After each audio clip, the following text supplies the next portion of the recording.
चाकोरी बाहेरचे विषय अतिशय कलात्मक पद्धतीने मांडण्याची खूबी ज्या मोजक्या दिग्दर्शकांमध्ये आहे, त्यातलेच एक म्हणजे केतन मेहता आणि अभिनय ते निर्मिती असा ज्यांचा प्रवास राहिलेला आहे त्या दीपा साही असे दोघंही माझ्यासोबत आहेत. खूप स्वागत आहे तुमचं IBN लोकमतमध्ये. सर पहिला प्रश्न तुम्हाला माझी द माउंटेन मॅन हा सिनेमा आता तुम्ही घेऊन आलात, तर क्या खास बात क्या है इसकी? माझी जो माउंटेन मैन जो फिल्म है वो एक अजीबोगरीब आदमी दशरथ माझी के जीवन पर आधारित है। मुझे लगता है कि ये एक रियल लाइफ के हीरो है। एक गरीब से गरीब तबके का आदमी जिसने पहाड़ खोद के रास्ता बना दिया प्यार की खातिर, प्रेम की खातिर। अपनी पत्नी से वो इतना प्यार करते थे कि वो पहाड़ से जब गिर के उनका देहांत हुआ तो उन्होंने तय कर लिया कि वो पहाड़ खोद के रास्ता बना देंगे जिससे कि सारे गांव को सहूलियत हो जाए और किसी और को उनके जैसी स्थिति से नहीं गुजरना पड़े।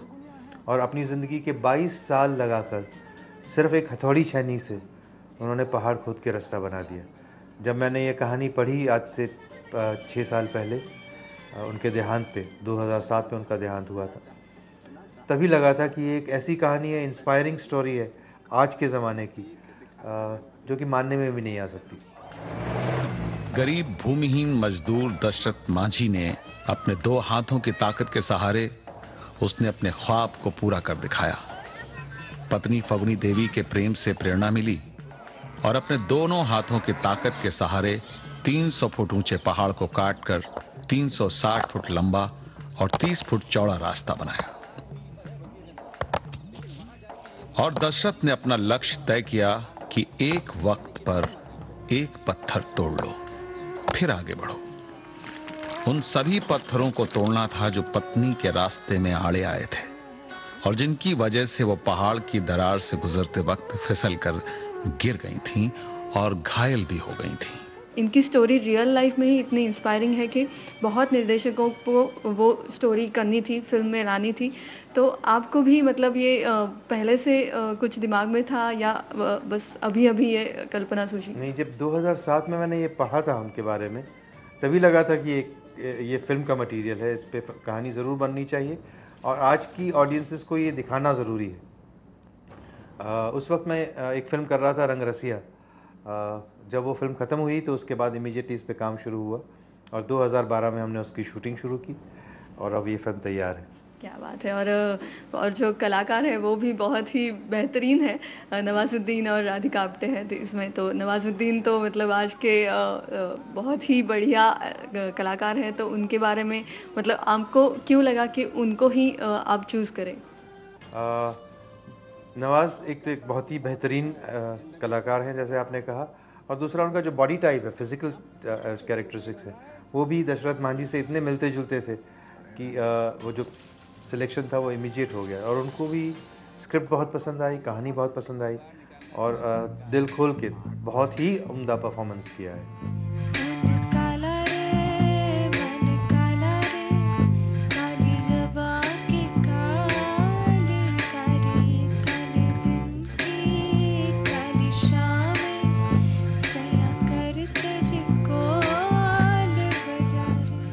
आपको क्या लगता है ये आज के जो सितारे हैं और नवाजुद्दीन, आप कैसा डिफरेंस क्या मानते हैं? Nawaz is a great actor.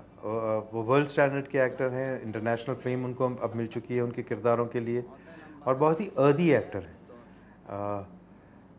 तो इसलिए उनके साथ काम करने का बहुत ही मज़ा आया और उन्होंने पूरी जान लगा के इस फिल्म के लिए काम किया है और देखने लायक परफॉर्मेंस है।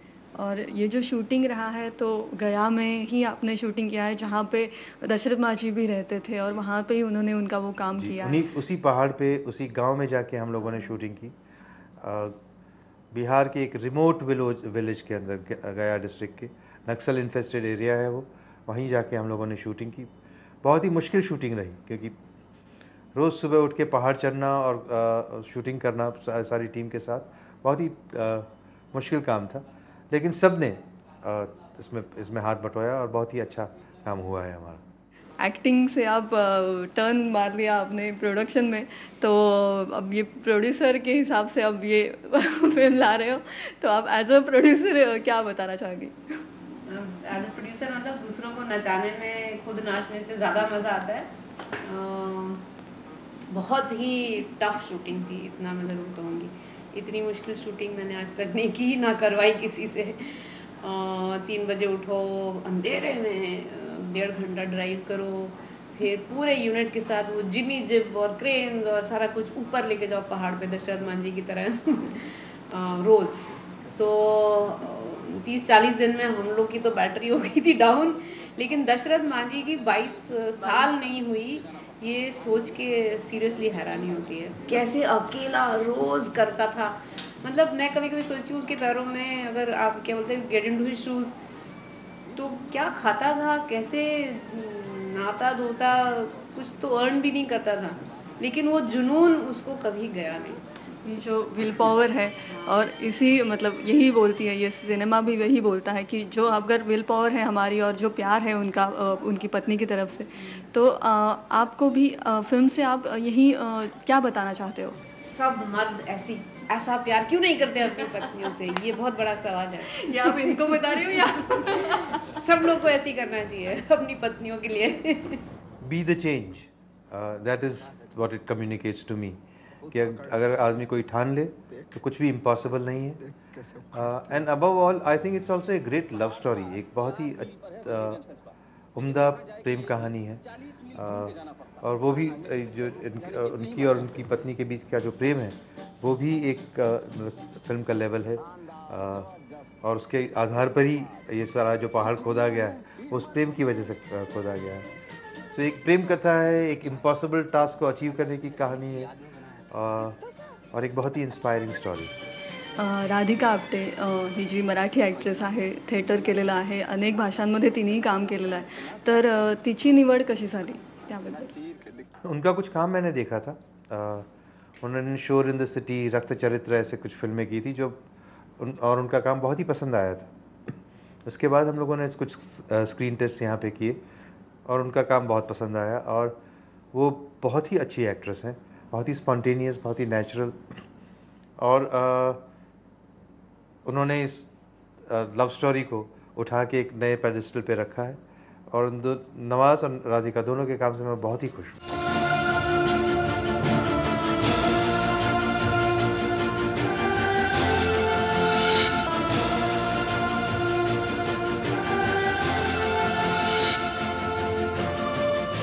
जब वो गए 2007 में, उसके बाद उनको गवर्नमेंट ने मतलब उनका गौरव किया, तो ये कुछ हैरानी की बात रहती है। तो कुछ ऐसा लगता है कि बाद में उनका काम मतलब सहारा गया।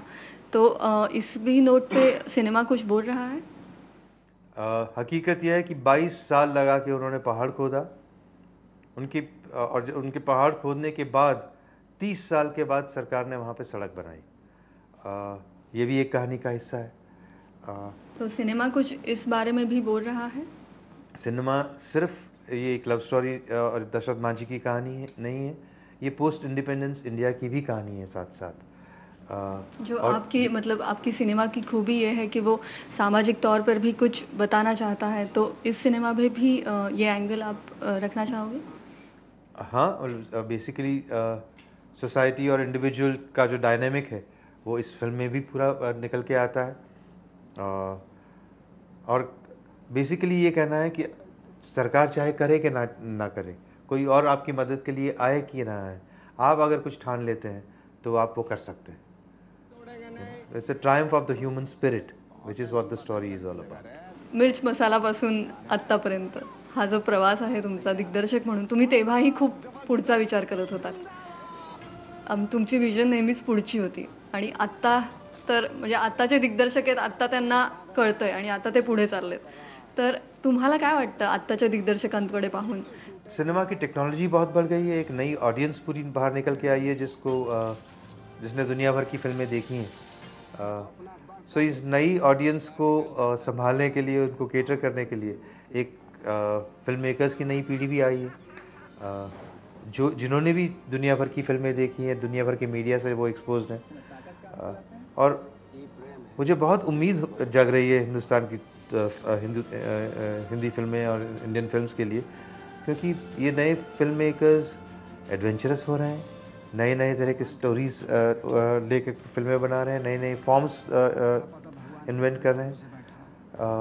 और टेक्नोलॉजिकली इंडियन सिनेमा जो है वो बहुत ही प्रोग्रेस किया है पिछले 10-15 साल के अंदर। सो आई एम एक्सट्रीमली ऑप्टिमिस्टिक। मुझे उम्मीद है कि इंडियन सिनेमा जो है वो अब वर्ल्ड स्टेज के ऊपर निकल के आएगा और अच्छी फिल्में निकल के आएगी। पण काय वाटतं, कारण तेव्हा तुम्ही जो स्ट्रगल केला होतात तेव्हा म्हणजे आता खूप सोपं झालं आहे या दिग्दर्शकांसाठी, तेव्हा जरासं अवघड गेलं असेल तुम्हाला त्या दरम्यान, काय वाटतं पुढे त्या वेळेचा विचार करताना काय वाटतं? जब हम लोगों ने फिल्म बनानी शुरू की थी तब सिनेमा ही एक मास एंटरटेनमेंट का मीडियम था, मास कम्युनिकेशन का मीडियम था। उस वक्त टेलीविज़न भी नहीं हुआ करते थे। आज जो है वो इतने सारे मीडियम एक साथ आ रहे हैं, लोगों के लिए अपॉर्चुनिटीज़ बहुत ज़्यादा बढ़ गई हैं, पर cinema is always a challenge. अब आप वो चैलेंज उठाना चाहते हैं या नहीं उठाना चाहते हैं, ये एक फिल्म मेकर का अपना चॉइस होता है। वो किस तरफ उस अपनी फिल्म को ले जाना चाहता है वो भी उनका अपना चॉइस होता है। पर आज अपॉर्चुनिटीज़ भी बहुत ज़्यादा है, आज टेक्नोलॉजी अवेलेबल है इंडिया के अंदर और पॉसिबिलिटीज़ खुल गई हैं। So hopefully these filmmakers will be adventurous enough and We'll think ahead. think ahead.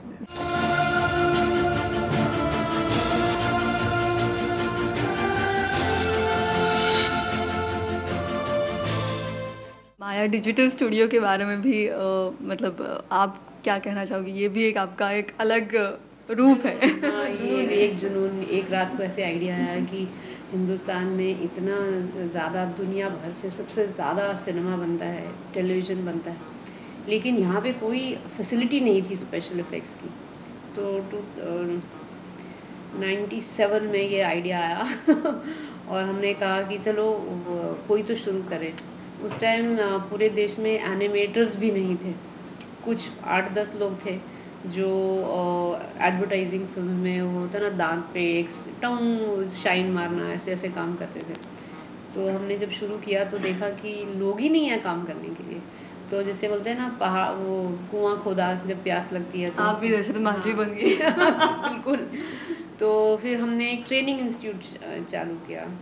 तो वो सोचा ये था कि 6-7 लोगों को ट्रेन करेंगे और फिर स्टूडियो में उनको जॉब देंगे, लेकिन उल्टा हो गया। वो इतना बड़ा बिजनेस हो गया कि 52 स्कूल्स हो गए और आज मैं कह सकती हूँ कि 80% ऑफ एनिमेटर्स जो हिंदुस्तान में हैं वो सब माया डिजिटल स्टूडियो से ही ट्रेन हुए हैं। और इंस्टीट्यूट भी आप ला रहे हो?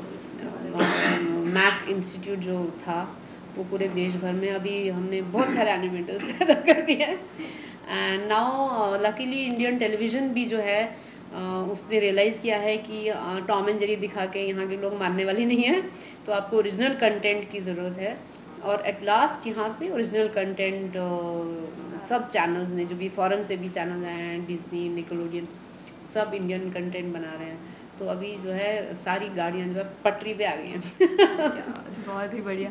मतलब इंडियन सिनेमा हे तुमच्या दोघांचंही पॅशन आहे आणि तुम्ही दोघंही जे तुमचं जे रिलेशन आहे ते खूपच सुंदर आहे. खूप आधीपासून एकत्र तुम्ही निर्मिती आणि एकत्र क्षेत्रात काम करताय.